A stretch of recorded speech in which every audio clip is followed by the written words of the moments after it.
मेरे साथ मौजूद इस स्टेज पे हमारे दोस्त जाकिर साहब, अन्नप्पा सज्जन साहब, अहमद साहब, रशीद साहब, बुजुर्गों, नौजवान साथियों, अस्सलाम वालेकुम रहमतुल्लाहि व बरकातहू, आदाब। कांग्रेस के वर्कर्स, कांग्रेस के लीडर्स गली गली जाकर के, मोहल्ला मोहल्ला जाकर के लोगों को पूछ रहे हैं कि बताओ नासिर उस्ताद किस तरह से जीत सकता है। बताइए नासिर उस्ताद किस तरह से जीत सकता है। नासिर उस्ताद का वोट बैंक कितना है। कांग्रेस ने 60,000 वोट ली थी। भाई मैं आपसे पूछना चाहता हूं, कांग्रेस वालों से पूछना चाहता हूं, बताइए हिंदुस्तान में कितने इंडिपेंडेंट कैंडिडेट जीत के आते हैं, उनका क्या वोट बैंक है। कमरुल इस्लाम साहब जब पहली बार जीते उससे पहले मुस्लिम लीग का कितना वोट बैंक था क्या वोट बैंक? जीरो। जो sitting MLA chief minister candidate का डिपॉजिट जब्त करवाने वाली ये कौम है। गुलबर्गा की अवाम, गुलबर्गा के वोटर्स उतने ताकतवर हैं, है कि नहीं है? आज हमसे हिसाब पूछते हैं वोट बैंक कितना है, कैसा हो सकता है 60,000 तक कैसा पहुंचते? 60,000 ने 6 लाख। मैं आपको बताता हूं, गुलबर्गा के अंदर पहला इलेक्शन जो जीता गया, मुस्लिम लीग का वोट बैंक जीरो था। गुलबर्गा की आवाम कयादत को तस्लीम करने वाली है। कयादत को जो है तकवीयत देने की, ताकत देने का काम करती है। पिछले इलेक्शन में, एमपी इलेक्शन में, member of parliament Lok Sabha election में हमारे गुलबर्गा से जीतने वाले member of parliament Umesh Yadav, उन्होंने किसको शिकस्त दी? कांग्रेस के उम्मीदवार कौन थे? खरगे साहब थे। उससे पहले इलेक्शन कितने वोट से जीते थे खरगे साहब? 80,000 से ज्यादा वोट से जीते, 80,000 वोटों से। और ये उमेश यादव साहब कहां के हैं, रहने वाले हैं लोग, कहां के एमएलए थे? चिंचोड़ी के एमएलए। चिंचोड़ी का कॉन्स्टिट्यूएंसी गुलबर्गा पार्लियामेंट कॉन्स्टिट्यूएंसी में भी नहीं था, है क्या? बीदर में है अभी भी। वहां के एमएलए कॉन्स्टिट्यूएंसी से 4 महीने पहले इस्तीफा देकर गुलबर्गा पार्लियामेंट को आकर के 3 महीने में कांग्रेस के सबसे बड़े लीडर मल्लिकार्जुन खड़गे साहब को 4 महीने में 1 लाख से ज्यादा वोटों से हराने का काम गुलबर्गा के वोटर्स ने किया है कि नहीं किया है? बाहर से आकर के कैंडिडेट यहां पर आपके सबसे बड़े लीडर को 1 लाख वोटों से जब हराते हैं, 2 लाख का फर्क आता है, तो मैं आपका भाई आपके बीच में मुसलसल साल काम, आपके तकलीफ में, हर इश्यू में मैं आपके मौजूद हूं कि नहीं हूं? और एक तरफ जो इक्तदार में बैठे हुए हैं 5 साल, उन 4-5 गुत्तेदारों के लिए कमीशन एजेंट बन के बैठे हैं। 4-5 गुत्तेदारों के लिए, किसी के लिए नहीं, 4-5 गुत्तेदारों के लिए। किसी मामले में असेंबली में एक लफ्ज मिल्लत के खिलाफ इतने सारे साजिशें हो रही है, इतने सारे कानून बन रहे हैं, एक लफ्ज भी अगर मोहतरमा ने, इन कांग्रेस के कैंडिडेट ने असेंबली में बात की हो तो बताइए, मैं आज ही मैं इलेक्शन से दस्तबरदार होने के लिए तैयार हूं। एक सवाल, कमीशन गुत्तेदारी का मामला, वो भी देखकर पढ़ रहे हैं, इदू सर अदू सर, हाँ? आज बताइए उनको, ये मैथमेटिक्स का खेल नहीं है, हिसाब किताब का खेल नहीं है। जमहूरियत बड़े बड़े फैसले करती है, इसका निजाम बड़ा प्यारा होता है। बाहर के उम्मीदवार को आकर के जिताने का काम वोटर्स करते हैं, यहां पर हिसाब किताब का काम मत कीजिए। हिसाब किताब अगर कर रहे हैं तो आप पहले बताइए कि आपका कितना फायदा और कितना नुकसान है, ये बोलो, बोल के पूछो उनको। मिल्लत के लिए फायदेमंद नासिर हुसैन उस्ताद है। मिल्ली मामलात में नासिर हुसैन उस्ताद पहुंच रहा है कि नहीं पहुंच रहा है? हिंदू मुस्लिम इत्तेहाद को बरकरार करने के लिए नासिर हुसैन उस्ताद पहल कर रहा है कि नहीं कर रहा है? यह इलेक्शन उस बुनियाद पे होने वाला है। मोमेंट क्रिएट होना है, एक तारीख को दर्ज करना है। कॉर्पोरेशन इलेक्शन हुआ, 55 कॉर्पोरेटर हैं शहर में, कितने? 55। कौन कॉर्पोरेटर? ये बीसीबी हुआ, हमारी पार्टी का थे, ये सीरे के नहीं थे, वो बाहर से लाए, आपने साथ दिया, आप जिता दिए। अब फिर अब साउथ का कैंडिडेट बन गया। अन्नप्पा यहां से ठहरे थे, आज हमारे साथ आ गए। 55 कॉर्पोरेटर हैं, मगर मुस्लिम सीट एक, पूरे जिले में एक ही सीट है मुसलमान की। अक्सरियत हमारी यहां है। हैदराबाद कर्नाटका के लिए मिलनी मामलात में आवाज उठाने वाला फैसला आपका है। आपको फैसला लेना है, हक का साथ देना है। तिजारत नहीं है सियासत। अब आज तिजारत करोगे। पिछले 5 साल में मैं आपको पूछता हूं, जब अनंत के अंदर जो हमारी कॉन्स्टिट्यूंसी के नहीं है, वहां पर गिरफ्तारियां सुबह 4 बजे से शुरू हुए। हमारे नौजवान भाइयों को गिरफ्तार किया जा रहा है, हमारी 10 मां और बहनों को गिरफ्तार किया गया। यहां पर जितने लोग हैं, मैं आपसे पूछता हूं कि आपके सिरों में तकलीफ हुई कि नहीं हुई है? हुई कि नहीं हुई है? तकलीफ हो रही नहीं हो रही आपको? आज अनंत के अंदर हुआ, मैं जाकर के एहतजाज करके वहां जाकर बैठा हूं। कल के दिन फिर वही फैसला होगा, तो कल जवर्गी में होगा, चितापुर में होगा, अफजलपुर में होगा, गुरमिटकल में होगा, बीदर में होगा, कहीं पर भी होगा, तो उसके जिम्मेदार कौन रहेंगे? कौन है हमारा पुरसाने हाल? कौन है हमारा पुरसाने हाल? बताइए आप। जिम्मेदारी आपकी है, आप लोगों की जिम्मेदारी है। 5 साल घुट घुट के मरना नहीं है, शान से जीना है, हक का फैसला करना है, इंसाफ करना है। मेरा तीसरा इलेक्शन है मेरे भाइयों, बुजुर्गों, नौजवान साथियों, तीसरा इलेक्शन है। आसान काम नहीं है इलेक्शन लड़ना, आसान काम नहीं है। इसमें पैसा जाता है नहीं, इसमें जज्बात जाते हैं, इसमें मेहनत जाती है, इसमें टीम की मेहनत जाती है, इसमें जज्बात जाती है। दिन रात काम कर रहे हैं, 3 महीने से दिन रात फिर रहा हूं, फजर की नमाज तक बाहर रह रहा हूं, फोन कर रहा हूं, मकान को जा रहा हूं। 5 साल हर मामले में आपके लिए आ रहा हूं, लड़ रहा हूं। लास्ट में कोई अपने आप को बड़े दानिशमंद समझ करके हिसाब किताब लेके आते हो। कहां गए थे तुम्हारे हिसाब किताब जब अनंत का मामला हुआ था? कहां गया था तुम्हारा हिसाब किताब जब मुस्लिम स्ट्रीट वेंडर्स को, ठेला बंडी वालों को जो है रोजगार से निकाला गया? कहां गया था तुम्हारा हिसाब किताब जब 2-2 साल से जो है मार्केट के कॉर्पोरेशन में 200 दुकानदार मुसलमान अंधेरे में कारोबार कर रहे थे? कहां गए थे वो दानिशमंद लोग जब अनंत के हमारे मुसलमानों को जेल के अंदर भेजा गया? कहां गए थे वो लोग जो हमारी मां और बहनों को सलाखों के पीछे भेजा गया? जब नहीं आते, एनआरसी के एहतजाज में नजर नहीं आते, एनआरसी के मामले में खामोश बैठते, आप हिसाब करते हो। मेहनत कौन करेगा? उसी को जो है मेहनताना मिलना चाहिए। मिलना चाहिए कि नहीं मिलना चाहिए? और नबी करीम सल्लल्लाहु अलैहि वसल्लम ने कहा है, जो मेहनत करता है, मेहनत करने वाले के पसीना सूखने से पहले उसको जो है उसका मेहनताना देना चाहिए। 5 साल मेहनत किया हूं, 5 साल आपके दिलों को तस्कीन दिया हूं। जब भी यह महसूस होता है कि मुसलमानों में ऐसा से कमतरी है, अपने आप को बगैर जान की परवाह किए बगैर अपने आप को आगे पेश किया हूं कि नहीं किया हूं? मेरे साथ इंसाफ कौन करेगा?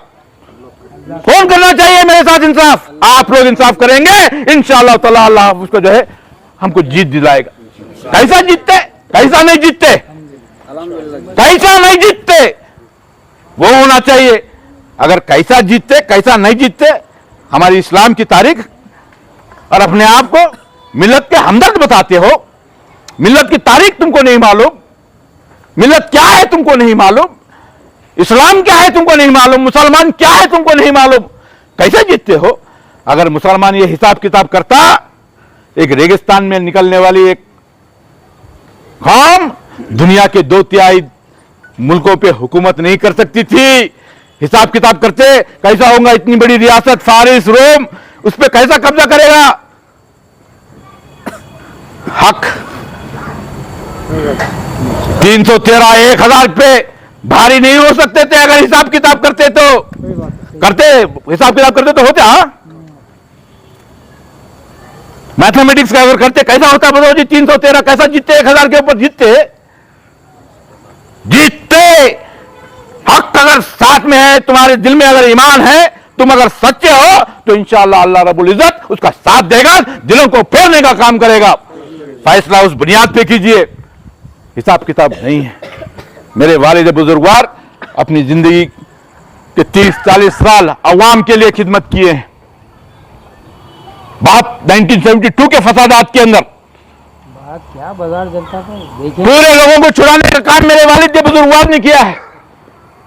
92 के फसादात बाबरी मस्जिद के अंदर पूरे लोगों को मेरे वालिद ने फ्री में छुड़ाया है। टीवी के अंदर गिरफ्तारियां होते हैं, मेरे वालिद ने छुड़ाया है। आज मेरे वालिद मेरे बीच नहीं है, मुझे सियासत में छोड़ा है। इंजीनियरिंग ग्रेजुएट हूं, 80% पास किया हूं। मैं चाहता तो मेरी बीवी बच्चों का पेट पाल कर आराम से रह सकता हूं। एक मिल्ली तड़प लेकर आज के इस हालात में जो मिल्लत के खिलाफ इतने उंगलियां उठ रहे हैं, ऐसे हालात में मैं अपने आप को दस्तकिरार नहीं कर सकता था, खामोश नहीं बैठ सकता। आगे बढ़ाओ, हिसाब किताब तुम्हारे को जितना आता है उससे ज्यादा हिसाब किताब मेरे को आता है। इंजीनियरिंग में पढ़ा हूं, इंजीनियरिंग के अंदर 80% डिस्टिंक्शन लिया हूं। हिसाब किताब की बात मत कीजिए, यहां पर फैसला मैथमेटिक्स से नहीं बल्कि हक का होना है। आपके बीच में पहली मीटिंग यहां पर अकबर बाग में आया हूं। यहां पर इतने ज्यादा तादाद में बुजुर्ग यहां पर बैठे हैं। मेरे वालिद मेरे लिए हमेशा हिम्मत दिया करते थे, मुझे सियासत में रखा करते थे। मेरे साथ इंसाफ कीजिए, मेरे वालिद के साथ इंसाफ कीजिए। आपके लिए, मिल्लत के लिए मैं खड़ा हूं, मिल्लत के लिए लड़ रहा हूं। मैं आपको कहना चाहता हूं, मेरा जैसा उम्मीदवार अगर हारता है तो कसम खुदा की कोई दूसरा हिम्मत नहीं करेगा इलेक्शन लड़ने के लिए। कोई नहीं आएगा, कोई नहीं आएगा, पुराने हाल नहीं आएगा। जो भी आएंगे, जो भी आएंगे, जो भी आएंगे इस लीडरों की चमचागिरी करने के लिए आएंगे। आप अपने बच्चों को अगर सियासत में आगे बढ़ाना चाहते हो तो आप अपने सिखाओगे कि नासिर की तरह लड़ो मत, मिल्लत के लिए आवाज मत बनो, जाओ लीडर की चमचागिरी करो, उसकी खिदमत करो, उसकी गुलामी करो। ये मुसलमान गुलामी करने के लिए, खिदमत करने के लिए, सर झुकाने के लिए, हाथ जोड़ने के लिए, हाथ बंद के खड़े रहने के लिए नहीं है भाइयों। कांग्रेस गुलाम बन चुकी है, कांग्रेस के मुसलमान गुलाम बन चुके हैं, उनका ज़हनी तौर पर गुलामी है। बातें हो रही गली घटिया किस्म की बातें। कहां है हिसाब किताब? पैसे कहां है? अरे पैसे वालों कहां थे तुम जब मिल्लत को जरूरत थी तुम्हारे पैसों की? कहां थे? जलाल नौलन का प्रोग्राम होता है, पैसे निकालो, नहीं निकालते।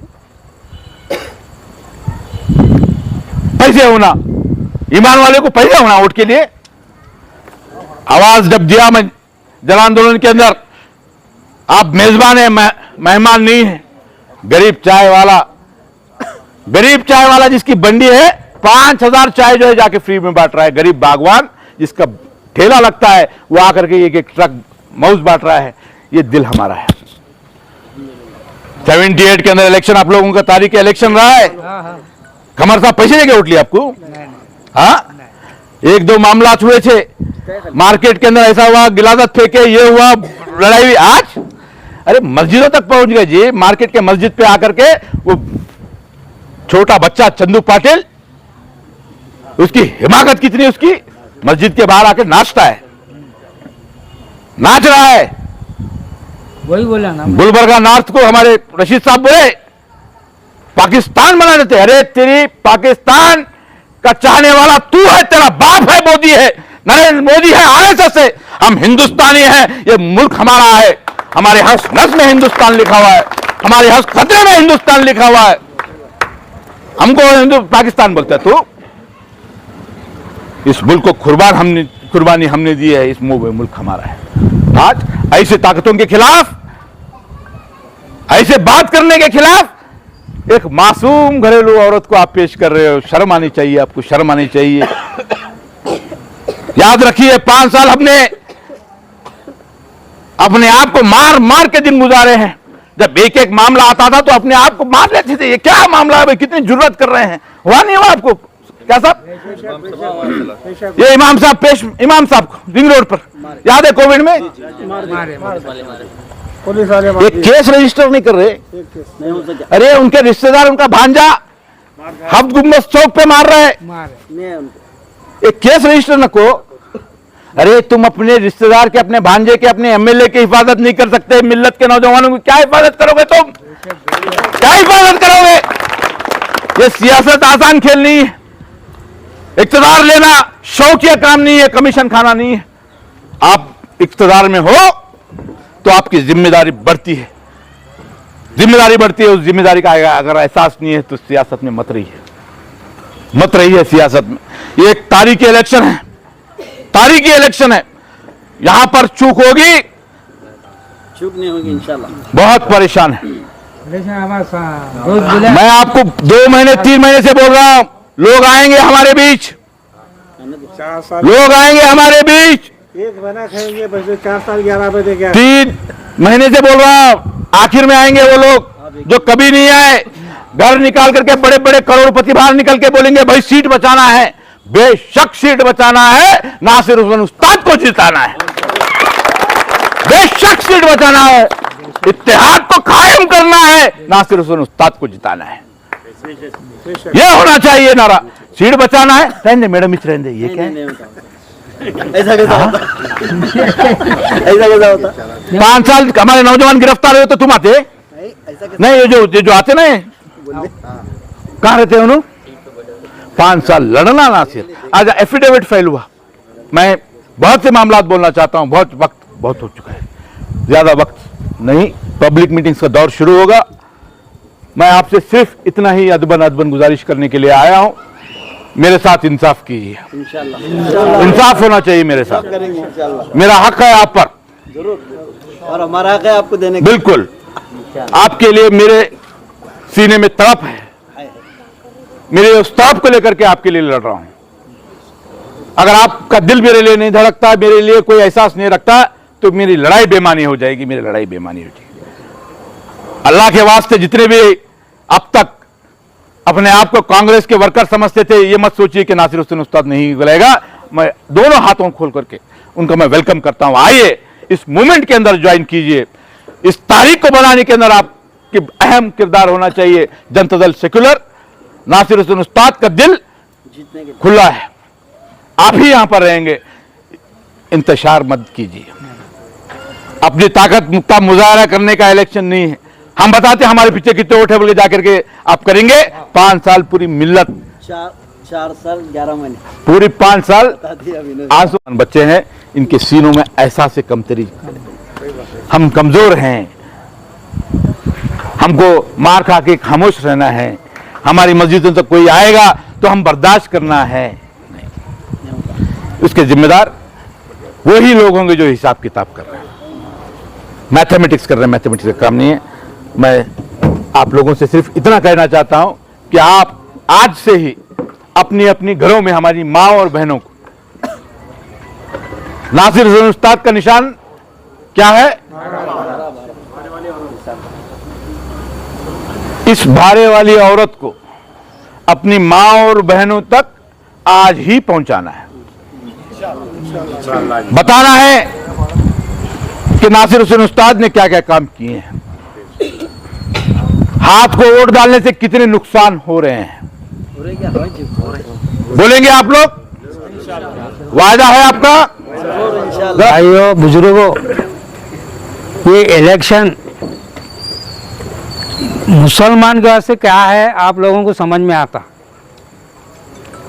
हर कोई आता है, ये करता हूँ वो करता हूँ, ऐसा करता हूँ वैसा करता हूँ, बिल्कुल कोई करता नहीं।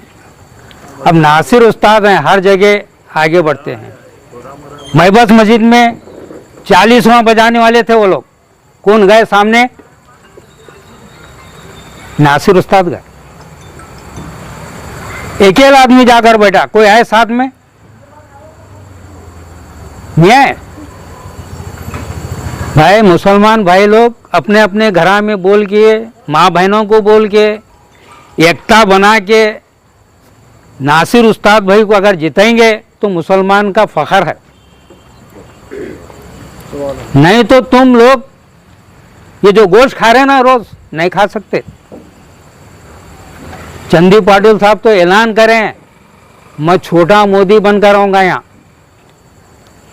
हाँ, खुला ऐलान कर रहा हूं, तुम लोगों को पूरा को मालूम है। बड़े बड़े मोबाइल आए आपके पास। हाँ, क्या बोलता है? हमार ये एरिया को पाकिस्तान बनाने वाला था, अब मैं मोदी बनकर आ रहा हूं। सुने हैं आप लोग? तो हर कोई एक मुसलमान भाई अपने अपने घरों में बोल के एकता बन के अगर उस्ताद को जिताएंगे तो फ़ख्र की बात है, मुसलमान जी सकता। बस मैं दिल से क्या है दुआ करूँगा और हर टाइम बोले फारूक को वही बोले, अगर मेरे को पार्टी देखना नहीं है। आज हमारे पास हमारे एरिया से, हमारे गुलबर्ग के नॉर्थ से कोई मजबूत क़यादत नहीं है जो बात करने वाला, हमारे वास्ते लड़ने वाले कोई नहीं है। जैसे कि मैडम थे, जब भी उनके पास गए कोई ना कोई बहाना बताते थे, बात को टालते थे। कभी उन्होंने ऐसा काम नहीं किया जो पब्लिक चाहने से पहले ही ना आके अपना काम करे। मगर नासिर भाई लगातार उन्होंने जीतो या हारो हमेशा अवाम का साथ दिया है। और इस बार इलेक्शन ऐसा है कि नासिर भाई के बहुत से लोग चाहने वाले हैं और इंशाल्लाह मैं तो दुआ करता हूँ सब एक साथ मजबूत से हमारे नासिर उस्ताद को पूरे दिलों जहाँ से वोट देकर जिताओ होकर मैं गुजारिश करता हूँ। और हर चीज़ के मुद्दे पे, जैसे एनआरसी हो, जैसा हिजाब हो, अलान का जैसे मसले हो, वो सारे चीज़ में हमारे नासिर भाई ना सबसे पहले आगे गए, कोई भी आगे नहीं गए। इसलिए मैं कहता हूँ इस बार नासिर भाई को जिताकर उनको आगे कामयाब करो को मैं आप लोगों को दुआ करता हूँ। और ये बोल के मैं बात खत्म करता हूँ। शुक्रिया। अच्छे अंदाज में जो हमको समझाया है, अब समझदारी इसमें है कि हम जो है समझ के काम करें। इस टाइम जो है हालात सबको मालूम है कि कैसे हालात चल रहे हिंदुस्तान में और किस तरीके से मुसलमान जी रहा। नासिर उस्ताद वो शख्स हैं, अगर हम इनको जिताएंगे तो इंशाल्लाह ये जो है लड़ते रहेंगे, लड़ने का जज्बा है इनके अंदर। आए समझ में ना? अगर हमारा कोई भी एक अच्छा एमएलए अगर गुलबर्गे में आ गया तो हमारे लिए फख्र की बात है, वो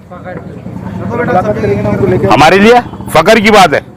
तो मैं आपको जो है समझदार लोग हैं, आप पढ़े लिखे भी हैं, कुपढ़े भी हैं, तो हमारी समझदारी उसमें है कि हम समझ के काम करें।